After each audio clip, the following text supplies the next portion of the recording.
Acımasız, radikal, ırkçı, saldırgan.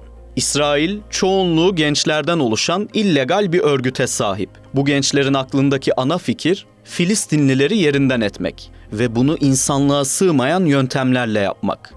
Biz de bu örgütü ve eylemlerini inceleyeceğiz.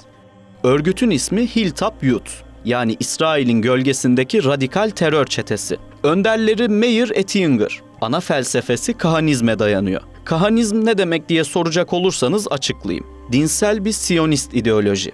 İsrail'de yaşayan Arapların çoğunun Yahudilerin ve İsrail'in düşmanı olduğu görüşüne dayanıyor. İşte Hilltop Youth bu görüşün temsilcilerinden. Kuruluşu neredeyse 30 yıl öncesine dayanıyor. Örgütlerini İsrail kurumlarından tamamen ayırıyorlar ve kendilerini İsrail topraklarıyla özdeşleştiriyorlar. Dönemin İsrail Savunma Bakanı Ariel Sharon, yerleşimci İsrailli gençlere tepeleri ele geçirmeleri çağrısında bulunuyor. Sharon'un öğütleri şu şekilde: oradaki herkes hareket etmeli, koşmalı, daha fazla tepe kapmalı ve bölgeyi genişletmeli. Gençler onun nasihatlerine kulak vermeye başladılar ve kendi inisiyatiflerinde olan karakollar kurdular. Bu karakollarda örgütlenmeler hızlandı. İsrail halkına tehdit oluşturan Yahudi olmayanların sınır dışı edilmesi, intikam alınması, hatta yok edilmesi için harekete geçildi. Bölge uzmanları o dönem bu harekete katılan gençlerin özel milisler olarak örgütlendiğini, anarşiyi benimseyerek hareket ettiklerini söylüyor.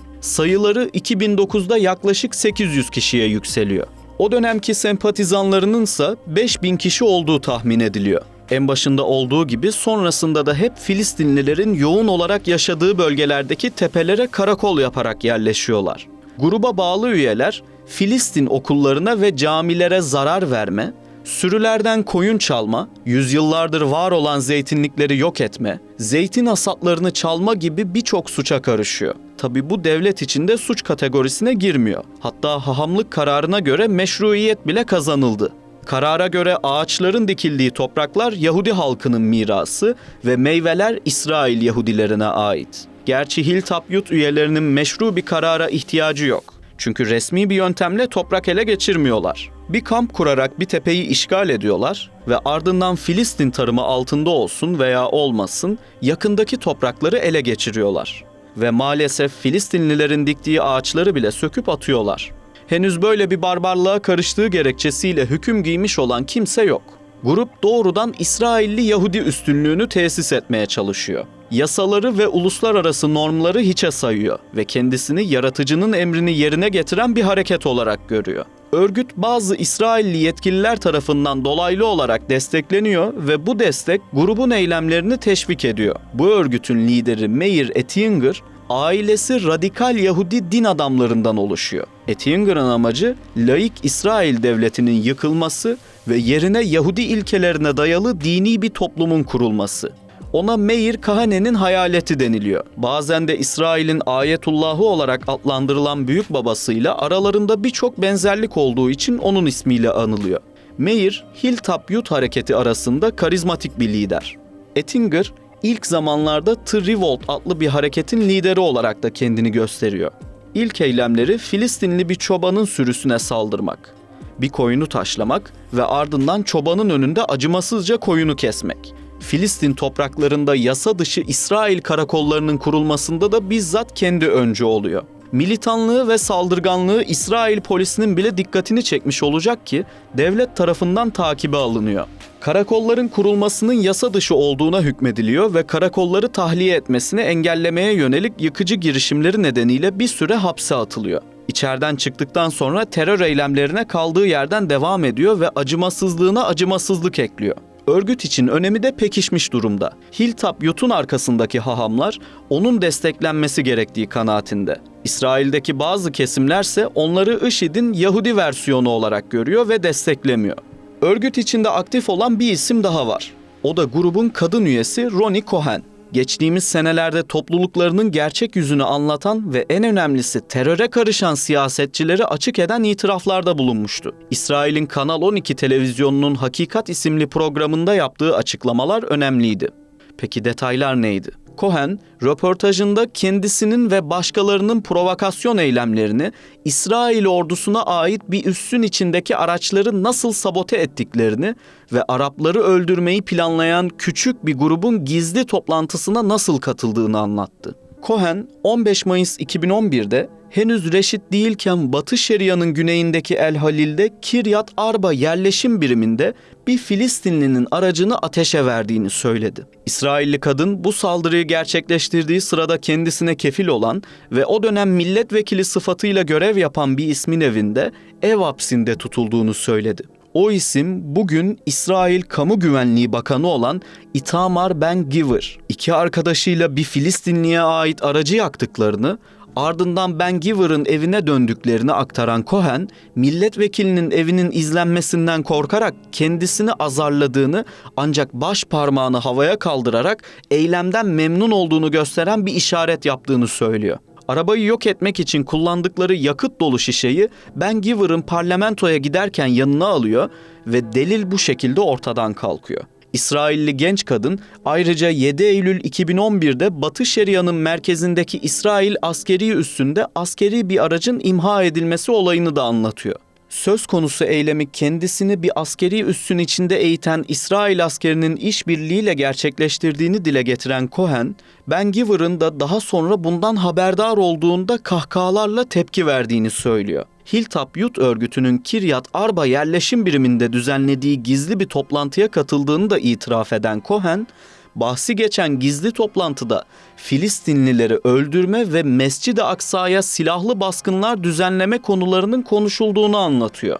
Toplantının ardından örgütten ayrılma kararı aldığını ifade eden Cohen, bundan birkaç ay sonra polisi arayarak sahip olduğu bilgileri İsrail polisiyle paylaşmış. Ancak güvenlik birimleri Itamar Ben-Gvir'a ilişkin itiraflarına ilgi duymadığını ve Ben-Gvir'in bir politikacı olduğunu ve istediğini yapabileceği cevabını vermiş. Haziran 2015'te Filistinli Devabişe ailesinden bazı kişilerin öldürüldüğü ve evlerinin ateşe verildiğini anlatan Cohen, ateşe verilen evin üzerine de saldırganlar tarafından bedel ödetmeye dair işaretler çizildiğini aktardı.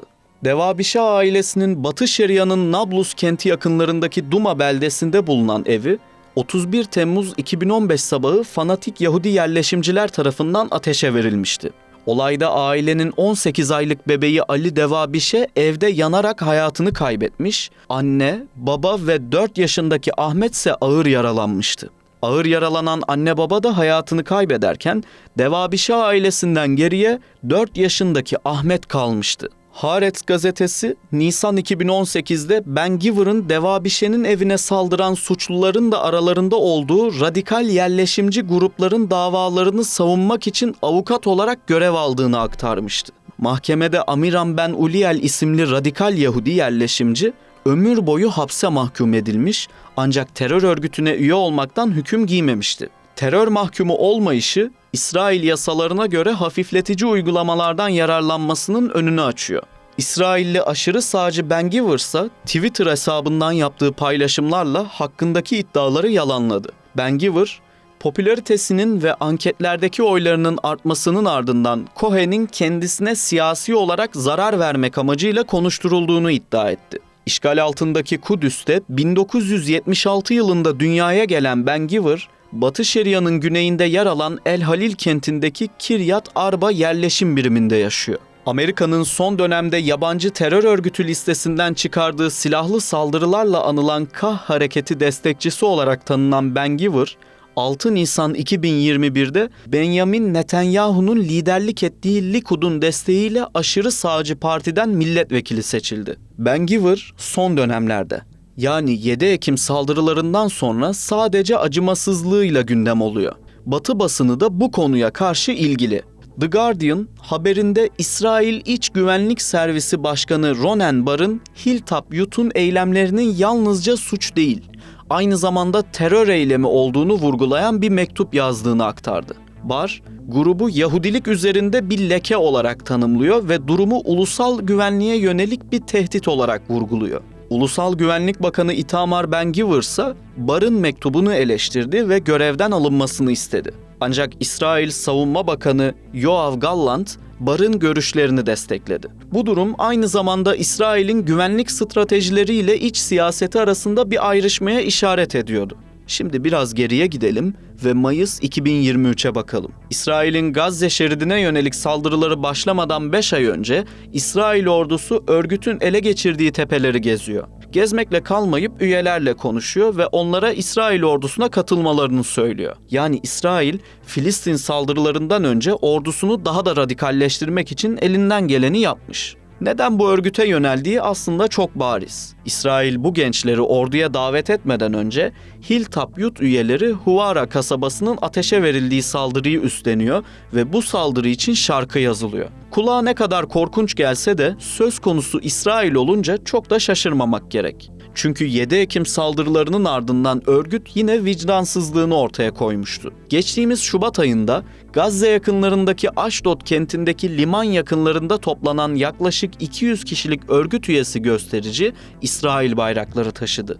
Bazı yerleşimciler limana ulaşmak isteyen tırların önünde yerlere oturarak araçların geçişini engelledi. Tırların içindeki ne diye soracak olursanız söyleyeyim. Tabii ki insani yardım malzemeleriydi. Yerleşimcilerin kapatmak istediği yol üzerinde demir bariyerler kurarak konuşlanan ancak göstericilere müdahale etmeyen İsrail polisi ve göstericiler arasında zaman zaman tartışma yaşandı. Örgüt üyelerinin elinde bir sürü pankart vardı. Sloganlarsa şunlardı: Gazze'ye giren yüzlerce tıra hayır diyoruz. Gazze'ye giren tırlar savaşı uzatır. Teröristlere yardıma hayır. İnsani yardım eşittir ölüm. İsrailli esirlerin gelmesi için yardımları durdurun.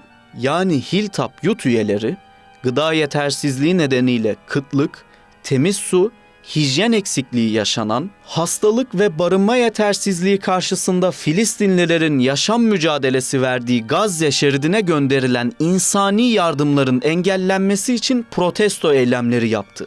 Ve yine hiçbir engelle karşılaşmadan insanlık dışı eylemlerini gerçekleştirdiler. Yine de Filistinlilere karşı şiddete karışan kişilere yönelik son Avrupa Birliği yaptırımları, İsrail'deki kilit aşırı sağcı aşırılıkçılara karşı uluslararası hareketlerde önemli bir yer tutuyor.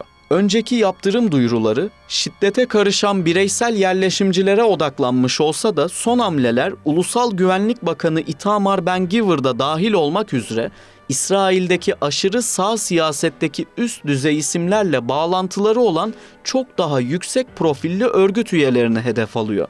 Yeni yaptırımlar, yerleşimci gruplarına fon ve destek kaynağı olan örgütleri hedef almaları açısından da önemli. Avrupa Birliği, Filistinlilere yönelik saldırılar nedeniyle Hilltop varlık dondurma ve vize yasağı listesine aldı.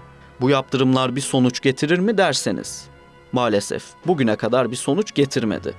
O yüzden ilerleyen günlerde ne olacağı sadece merak konusu. Hilltop gibi radikal grupların eylemleri, İsrail'in kendi içinde bile bölünmelere neden olurken Filistinlileri hedef alan baskı ve şiddet, daha doğrusu soykırım her geçen gün artmaya devam ediyor.